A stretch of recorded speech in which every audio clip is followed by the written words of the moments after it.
नमस्कार मित्रों।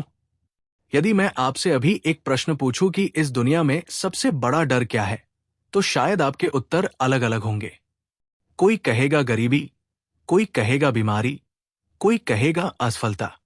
लेकिन यदि गहराई से देखा जाए तो इन सभी डरों के पीछे एक ही मूल डर छिपा हुआ है, मृत्यु का डर। मनुष्य का पूरा जीवन कहीं न कहीं मृत्यु से बचने की कोशिश में बीत जाता है। वो धन इकट्ठा करता है, नाम कमाता है, रिश्ते बनाता है, घर बनाता है, सुरक्षा खोजता है। लेकिन इन सब के पीछे एक अदृश्य भय काम कर रहा होता है। एक दिन सब छूट जाएगा। जरा सोचिए, यदि मृत्यु न होती तो क्या मनुष्य इतना बेचैन होता? क्या वह इतना भागता? क्या उसे भविष्य की इतनी चिंता होती? शायद नहीं।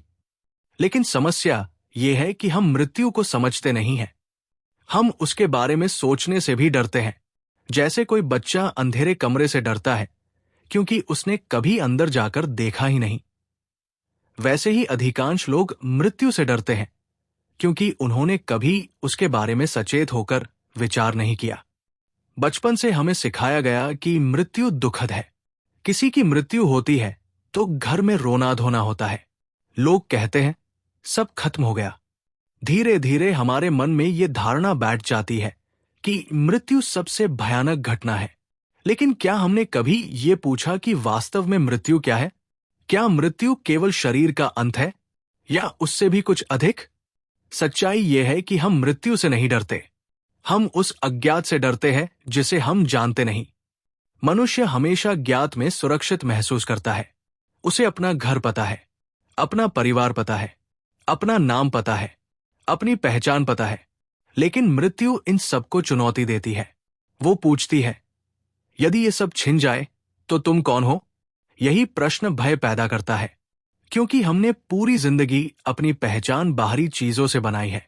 हम कहते हैं मैं अमुक व्यक्ति हूं, मैं अमुक पद पर हूं, मैं अमुक परिवार का सदस्य हूं। लेकिन मृत्यु इन सभी पहचानों को मिटा देती है और यहीं से डर जन्म लेता है। कल्पना कीजिए कि कोई व्यक्ति सपने में खुद को राजा देख रहा है। उसके पास महल है, सेना है, खजाना है। फिर अचानक उसकी नींद खुल जाती है। क्या वास्तव में उसका राज्य छिन गया? नहीं, क्योंकि वो कभी उसका था ही नहीं। उसी प्रकार जीवन में भी हम अनेक चीजों को मेरा मान लेते हैं। मेरा घर, मेरा धन, मेरा शरीर, मेरा नाम, मेरा सम्मान। लेकिन मृत्यु आकर बताती है कि इनमें से कुछ भी वास्तव में तुम्हारा नहीं था। और इस सत्य को स्वीकार करना आसान नहीं होता। यही कारण है कि मनुष्य मृत्यु से भागता है। वो मनोरंजन में खो जाता है, काम में डूब जाता है, मोबाइल, सोशल मीडिया, टीवी और हजारों व्यस्तताओं में खुद को उलझा लेता है। क्यों? क्योंकि वो अकेले बैठकर अपने अस्तित्व के प्रश्नों का सामना नहीं करना चाहता। लेकिन जितना वो भागता है उतना ही भय बढ़ता जाता है। डर का एक नियम है, जिस चीज से आप भागते हैं वो आपका पीछा करती रहती है, और जिस चीज का आप सामना करते हैं उसकी शक्ति समाप्त होने लगती है। यदि कोई व्यक्ति अंधेरे कमरे में जाकर देख ले कि वहां कुछ नहीं है तो उसका डर समाप्त हो जाता है। उसी प्रकार जब मनुष्य मृत्यु को समझना शुरू करता है तब उसका भय धीरे धीरे कम होने लगता है। एक दिन उसे एहसास होता है कि मृत्यु जीवन की दुश्मन नहीं है, वो जीवन का हिस्सा है। जन्म और मृत्यु एक ही सिक्के के दो पहलू है। जहां जन्म है वहां मृत्यु होगी, और जहां मृत्यु है वहीं नए जीवन की संभावना भी है। प्रकृति को देखिए, पेड़ों से पत्ते गिरते हैं, फूल मुरझाते हैं, ऋतुएं बदलती है, सूर्य डूबता है और फिर उगता है। हर जगह परिवर्तन चल रहा है। मृत्यु उसी परिवर्तन का हिस्सा है। लेकिन मनुष्य परिवर्तन को स्वीकार नहीं करना चाहता। वो हर चीज को स्थायी बनाना चाहता है। यही दुख पैदा होता है, क्योंकि जो बदलने वाला है उसे आप रोक नहीं सकते, और जो रुक नहीं सकता उसके विरुद्ध संघर्ष केवल पीड़ा पैदा करेगा। इसलिए बुद्धिमानी संघर्ष में नहीं, समझ में है। जब व्यक्ति समझता है कि मृत्यु अवश्यंभावी है तब उसका जीवन बदलने लगता है। अब वो छोटी छोटी बातों में उलझना छोड़ देता है। अब वो हर क्षण को अधिक मूल्य देने लगता है। अब वो दूसरों से प्रेम करने में देर नहीं करता। अब वो जीवन को टालना बंद कर देता है, क्योंकि उसे पता है कि समय सीमित है। और मित्रों, यही मृत्यु का सबसे बड़ा उपहार है। मृत्यु हमें याद दिलाती है कि जीवन अनमोल है। यदि मृत्यु न होती तो शायद हम कभी जीवन का मूल्य समझ ही नहीं पाते। लेकिन अभी भी एक प्रश्न बाकी है। यदि मृत्यु स्वाभाविक है, तो फिर मनुष्य उससे इतना भयभीत क्यों रहता है? और क्या ऐसा कोई तरीका है जिससे मृत्यु का डर पूरी तरह समाप्त हो सके? पिछले भाग में हमने समझा कि मृत्यु का भय वास्तव में अज्ञात का भय है। हमने ये भी जाना कि मृत्यु जीवन की दुश्मन नहीं, बल्कि उसका एक स्वाभाविक हिस्सा है। लेकिन अब सबसे महत्वपूर्ण प्रश्न सामने आता है। यदि मृत्यु इतनी स्वाभाविक है, तो फिर मनुष्य उससे इतना डरता क्यों है? इसका उत्तर एक शब्द में छिपा है, अहंकार। अहंकार का अर्थ केवल घमंड नहीं है। अहंकार का अर्थ है वो झूठी पहचान जिसे हम मैं समझकर जीते हैं। जरा सोचिए, जब आप कहते हैं मैं कौन हूं, तो सबसे पहले क्या याद आता है? आपका नाम, आपका काम, आपका परिवार, आपकी उपलब्धियां, आपकी पहचान। लेकिन क्या वास्तव में आप यही हैं? यदि आपका नाम बदल दिया जाए तो क्या आप बदल जाएंगे? यदि आपका काम बदल जाए तो क्या आप बदल जाएंगे?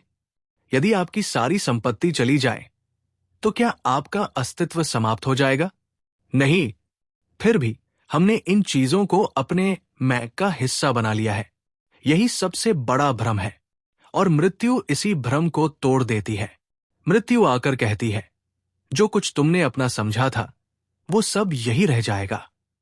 तुम खाली हाथ आए थे और खाली हाथ ही जाओगे। यही बात अहंकार को सबसे अधिक डराती है, क्योंकि अहंकार हमेशा स्थायी रहना चाहता है। वो चाहता है कि लोग उसे याद रखें, उसकी प्रशंसा करें, उसका नाम अमर हो जाए। लेकिन जीवन का नियम कुछ और है। यहां सब बदलता है। राजा भी जाते हैं, साम्राज्य भी मिट जाते हैं, महान भवन भी खंडहर बन जाते हैं, और समय सब कुछ अपने साथ बहा ले जाता है। जब मनुष्य इस सत्य को स्वीकार नहीं करता, तब भय पैदा होता है। वो मृत्यु से नहीं, अपने अहंकार के टूटने से डरता है। यही कारण है कि बहुत से लोग वास्तव में जी नहीं पाते। वे हमेशा भविष्य की चिंता में रहते हैं। उन्हें लगता है कि अभी नहीं, बाद में जिएंगे, जब पैसा आ जाएगा, जब बड़ा घर बन जाएगा, जब सफलता मिल जाएगी, जब सब कुछ ठीक हो जाएगा। लेकिन वो बाद में कभी नहीं आता, क्योंकि जीवन हमेशा वर्तमान में घटता है, और जो व्यक्ति वर्तमान को खो देता है वो जीवन को खो देता है। कल्पना कीजिए कि कोई व्यक्ति सुंदर बगीचे में बैठा है। चारों ओर फूल खिले हैं, पक्षी गा रहे हैं, हवा बह रही है, लेकिन वो केवल भविष्य की चिंता कर रहा है। क्या वो उस सौंदर्य का आनंद ले पाएगा? नहीं। ठीक यही हमारे जीवन में हो रहा है। हम हर समय किसी न किसी चिंता में फंसे रहते हैं। हम जीवन को बाद के लिए टालते रहते हैं, और अचानक एक दिन महसूस होता है कि वर्षों बीत गए। यही मृत्यु का सबसे बड़ा संदेश है। वो कहती है, जो करना है अभी करो, जो प्रेम करना है अभी करो, जो जीना है अभी जियो, क्योंकि भविष्य का कोई भरोसा नहीं। जो व्यक्ति मृत्यु को समझ लेता है वो जीवन को टालना बंद कर देता है। वो हर क्षण को पूरी तरह जीने लगता है। वो छोटी छोटी खुशियों का आनंद लेने लगता है। उसे सूरज की किरणें भी सुंदर लगने लगती है। उसे बारिश की बूंदें भी अनमोल लगती है। उसे अपने प्रियजनों की उपस्थिति का मूल्य समझ आने लगता है, क्योंकि अब उसे पता है कि सब कुछ अस्थायी है, और यही अस्थायित्व जीवन को सुंदर बनाता है। यदि फूल कभी मुरझाते ही नहीं, तो शायद उनकी सुंदरता इतनी मूल्यवान नहीं लगती। यदि दिन कभी समाप्ति न हो, तो रात का महत्व नहीं रहेगा। यदि मृत्यु न हो, तो जीवन की तात्कालिकता समाप्त हो जाएगी। इसलिए मृत्यु शत्रु नहीं है, वो एक शिक्षक है। वो हमें सिखाती है कि समय सीमित है, और इसी कारण हर क्षण अनमोल है। लेकिन अभी भी एक गहरा प्रश्न बाकी है। यदि मृत्यु को समझने से जीवन बदल जाता है, तो क्या मृत्यु के भय से पूरी तरह मुक्त हुआ जा सकता है? क्या ऐसा संभव है कि कोई व्यक्ति मृत्यु को देखकर भी शांत रहे?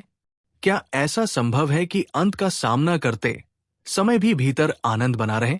इस प्रश्न का उत्तर हमें चेतना की गहराइयों में ले जाता है, क्योंकि मृत्यु का भय केवल ज्ञान से समाप्त नहीं होता। उसके लिए अनुभव चाहिए, और यही अनुभव ध्यान के माध्यम से संभव होता है। पिछले भाग में हमने समझा कि मृत्यु का सबसे बड़ा भय वास्तव में अहंकार का भय है। हम मृत्यु से कम और अपनी बनाई हुई पहचान के टूटने से अधिक डरते हैं। लेकिन अब सबसे महत्वपूर्ण प्रश्न सामने आता है, क्या मृत्यु के भय से पूरी तरह मुक्त हुआ जा सकता है? क्या कोई ऐसा व्यक्ति हो सकता है जो मृत्यु को सामने देखकर भी शांत रहे? इतिहास गवाह है कि ऐसे लोग हुए हैं। उन्होंने मृत्यु को पराजित नहीं किया, उन्होंने मृत्यु को समझ लिया। और जो मृत्यु को समझ लेता है, उसके लिए जीवन एक नया अर्थ ले लेता है।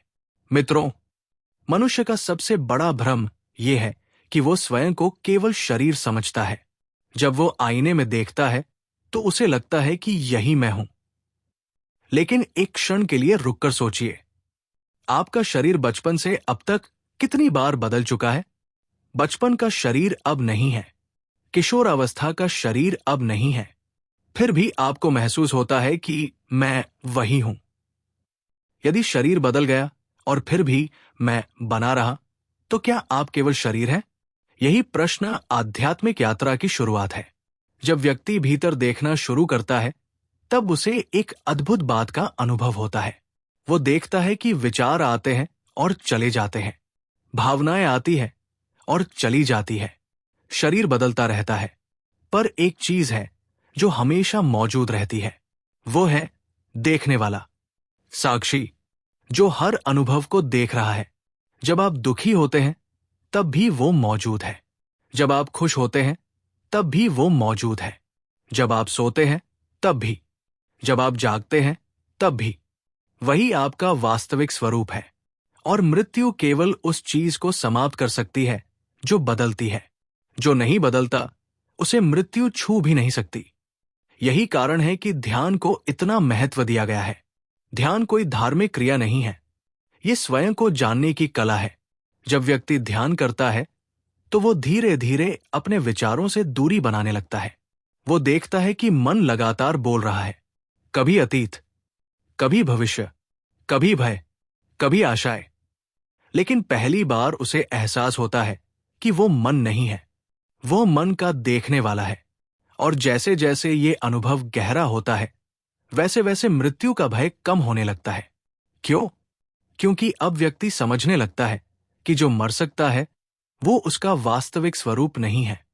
मृत्यु शरीर को छू सकती है, नाम को मिटा सकती है, पहचान को समाप्त कर सकती है, लेकिन उस चेतना को नहीं छू सकती जो इन सब की साक्षी है। कल्पना कीजिए, एक अभिनेता मंच पर कई भूमिकाएं निभाता है। कभी राजा बनता है, कभी भिखारी, कभी योद्धा, कभी साधु। लेकिन नाटक समाप्त होने के बाद वो जानता है कि वो इनमें से कोई नहीं था। ठीक उसी प्रकार जीवन भी एक मंच है। हम अनेक भूमिकाएं निभाते हैं, पुत्र, पिता, माता, पति, पत्नी, मित्र, कर्मचारी, अधिकारी। लेकिन अंततः ये सब भूमिकाएं हैं। हम इन भूमिकाओं से कहीं अधिक हैं, और मृत्यु केवल भूमिका का अंत है, अभिनेता का नहीं। जब ये समझ अनुभव में बदल जाती है, तब जीवन बदल जाता है। अब व्यक्ति मृत्यु से भागता नहीं, अब वो जीवन को पकड़कर रखने की कोशिश नहीं करता। अब वो हर क्षण को पूर्णता से जीता है, क्योंकि उसे पता है कि कुछ भी स्थायी नहीं है। और यही अस्थायित्व जीवन को सुंदर बनाता है। एक फूल इसलिए सुंदर है क्योंकि वो हमेशा नहीं रहेगा। एक सूर्यास्त इसलिए सुंदर है क्योंकि वह कुछ क्षणों बाद समाप्त हो जाएगा। जीवन भी इसलिए सुंदर है क्योंकि वो सीमित है।